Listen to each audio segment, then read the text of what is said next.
हरियाणा विधानसभा के पूर्व स्पीकर और कांग्रेस के वरिष्ठ नेता कुलदीप शर्मा जी मीडिया से एक्सक्लूसिव बातचीत की। हर कई मुद्दों पर बड़ी बेबाकी से अपनी बात कही। उन्होंने कहा कि कुछ बातें होती हैं जो कैमरे पर नहीं कही जा सकती हैं।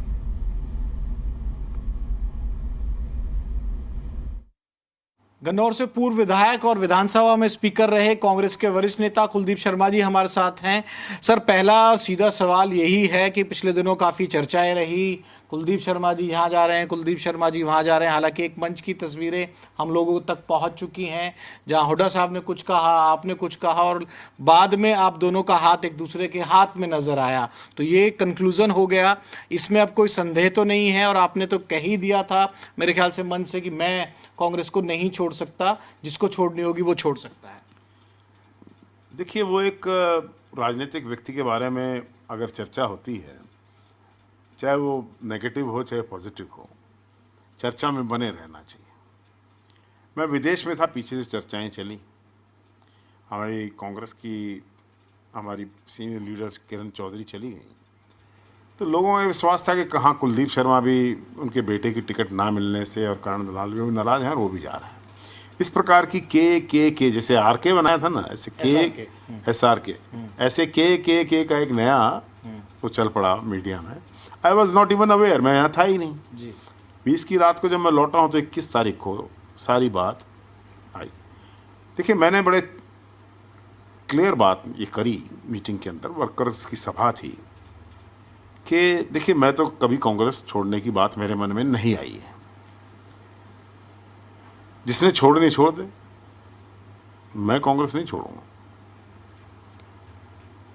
परिस्थितियां कैसी भी हों, मैं मानता हूं कि बहुत कुछ ठीक नहीं है, लेकिन या तो हम उसको पार्टी में रहकर ठीक करें या हमारे चले जाने से ठीक हो जाएगी, ऐसी संभावना कुछ नहीं दिखाई दे रही। इसलिए जो कुछ पार्टी में मुझको गलत लगता है, मुझे बोलने में कतई कोताही नहीं रहती है। और आज की परिस्थिति पर अगर आप चर्चा करें तो कांग्रेस को बहुत ज़्यादा आत्मविश्वास में चली गई है, नहीं जाना चाहिए। हमारी 47.6% वोट हाईएस्ट है कंट्री में, लेकिन बीजेपी की कितनी है? 45.9 है। नेक एंड नेक रेस से 5 सीट वो जीते हैं, 5 सीट हम जीते हैं। 59 लाख कुछ हज़ार वोट उनको मिली, 59 लाख कुछ हज़ार वोट हमको मिली। एक कंपटीशन है।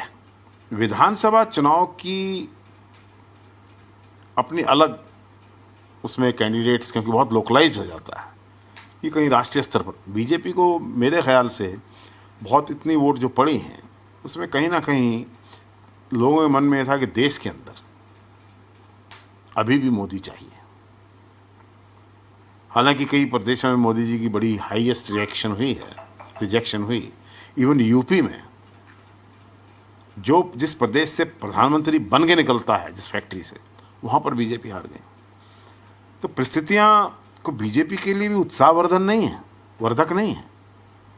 लेकिन कांग्रेस ये सोच के बैठ जाए कि भारतीय जनता पार्टी धरातल में चली गई है, वो परिस्थिति नहीं है। इसलिए बड़ी गंभीरता से सोचना चाहिए।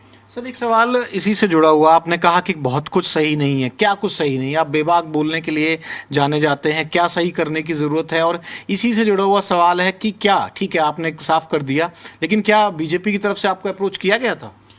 Never, nobody approached me from the side of BJP.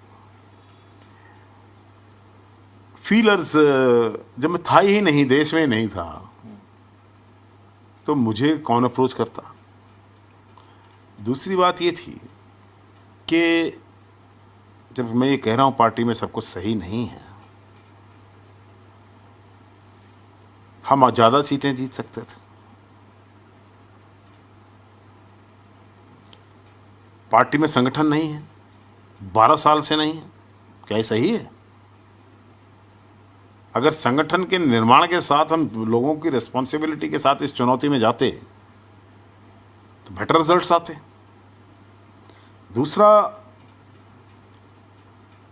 जो कैंडिडेट्स का चयन हुआ उसमें कहीं ना कहीं मतलब खट्टर साहब को लोग करनाल के हराना चाहते थे। इसी प्रकार और जगहों की बात, क्योंकि फिर व्यक्तिगत हो जाता है, कई ऐसी जगहें थी जहाँ पर अगर हम कैंडिडेट के चयन में सही निकलते तो हमारे नतीजे सही आते। सर इसमें एक वर्जन ये भी तो है कि भाई चाणक्य के लिए आप लोग भी मांग रहे थे, वहाँ से करण दलाल साहब मांग रहे थे, वहाँ से कैप्टन साहब मांग रहे थे, वहाँ से किरण मांग रही थी श्रुति के लिए। तो ये जो 4-5 लीडर्स थे जिनको मौका नहीं मिला, इस वजह से भी ये बात ज़्यादा कही जा रही है कि टिकट बंटवारा सही नहीं था। इसका दूसरा पक्ष जो प्रदेश अध्यक्ष हैं या बाकी लीडर्स हैं साफ तौर पर कहते हैं कि हम 0 से 5 पे पहुँच गए हैं और करेक्ट जो पूरे जो टिकट के जो सिलेक्शन था वो बढ़िया था, इसी वजह से हम 5 तक पहुँचे। देखिए 0 से 5 हम पहुंच गए। उधर भारतीय जनता पार्टी की भी टिकट वितरण में जो हुआ, जो भारतीय जनता पार्टी अपने फेसेस को ना समझ के इंपोर्ट करती रही कैंडिडेट, सिरसा में किया, हिसार में किया और कई जगह हैं, कुरुक्षेत्र में किया, तो लोगों में एक चर्चा भारतीय जनता पार्टी के भी इनर सर्कल में और राजनीतिक गलियारों में भी चर्चा हुई कि भारतीय जनता पार्टी के पास अपने कैंडिडेट्स तो हैं नहीं, तो कहीं ना कहीं उनका एक कमज़ोर चेहरा दिखाई दिया और उस कमज़ोर चेहरे की वजह से उनको भी नुकसान हुआ है। अगर हम चुनाव के मैदान में मजबूत चेहरों के साथ उतरते, जिनका एक मैसेज हुआ करता है, राजनीति में हर व्यक्ति का एक मैसेज हुआ करता है। खट्टर साहब के खिलाफ किसानों में, हमारे गरीब वर्गों में, हमारे पिछड़े वर्ग में, एससीज में इतना रोष था, संविधान से छेड़छाड़ी करने की आवाज इतनी बुलंद थी, आरक्षण को खतरा है ये बात उनके गले उतर चुकी थी। और इन्हीं परिस्थितियों की वजह से जो सम्मिश्रण हुआ किसान वर्ग का और हमारे पिछड़े वर्ग का, एसटी एससी का, उसने कांग्रेस को एक बहुत बूस्ट दिया है। सर एक आखिरी सवाल, आज एक बड़ी बैठक होने जा रही है और इंतजार किया जा रहा है कि किस तरह से कांग्रेस की जो रणनीति है, कांग्रेस आला कमान और हरियाणा के आप भी वरिष्ठ विधायकों में से हैं, आप भी उस बैठक में जा रहे हैं, किस तरह की रणनीति आगे बनेगी। और जो संगठन की बात, एक बड़ी पते की बात आपने कही और ये बात तो बहुत लोगों ने महसूस की कि भाई संगठन होता तो जो लास्ट मिनट तक बूथ मैनेजमेंट था उन तमाम चीज़ों में होती। ऐसी बातें क्या कांग्रेस आला कमान के सामने रखी जाएंगी? और इससे जुड़ा हुआ सवाल है, आगे की रणनीति में कितनी कारगर होगी आज होने वाली बैठक?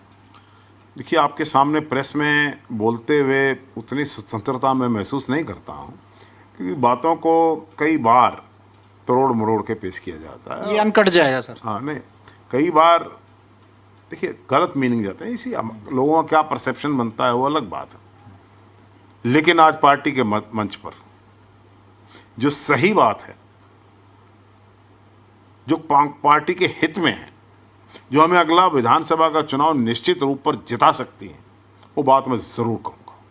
और कांग्रेस के साथ ही रहेंगे एक बार, इसमें कोई संदेह किसी को नहीं होगा। आप तो मुझे मंदिर में घुसा रहे हैं।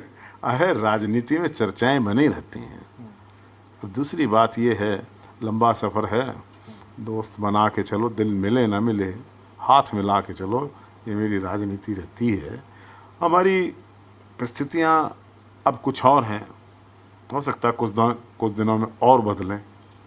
देखिए, आवागमन राजनीति में हो रहा है और अब आवागमन की इस ऋतु में कौन कहाँ जा रहा है उसके बारे में मैं निश्चित रूप से नहीं कह सकता, लेकिन ये राजनीति के परिंदे जो हैं, इनका कोई मजहब नहीं होता।